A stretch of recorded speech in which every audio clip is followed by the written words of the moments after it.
जब किसान बूढ़ा हुआ तो उसने अपने सारे रुपए और जमीन दोनों लड़कों में बांट दी।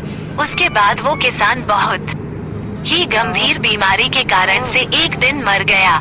किसान का बड़ा लड़का बहुत ही चालाक था। उसने बाप के दिए पैसे से बढ़िया बीज खरीदा और खेत को खूब जोत कर बो दिया। छोटा लड़का बहुत ही भोला था। उसे याद आया कि उसके पिता कहा करते थे, जो बोओगे सो काटोगे।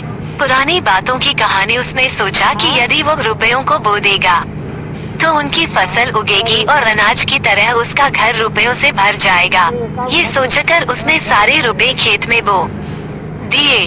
बड़े भाई की खेती लहराने लगी, पर छोटे भाई के खेत में अंकुर भी नहीं फूटा। काफी दिन बीत गए तो छोटे भाई को हैरानी होने लगी।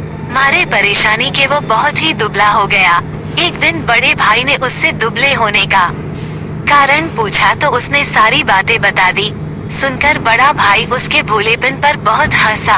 एक अनोखी कहानी उसने कहा, पिताजी जो कहते थे उसका मतलब ये था कि दूसरों के साथ हमेशा भलाई करो, बदले में तुम्हें भी भलाई मिलेगी। वो छोटे भाई को साथ लेकर उसके खेत में गया और रुपए ढूंढकर निकलवाए, उनसे बीज खरीदवाया और खेती कराई। जब बढ़िया फसल आई तो भोले भाई ने समझा कि खेत में अनाज ही उगता है, रुपए की फसल तो तिजोरी में होती है।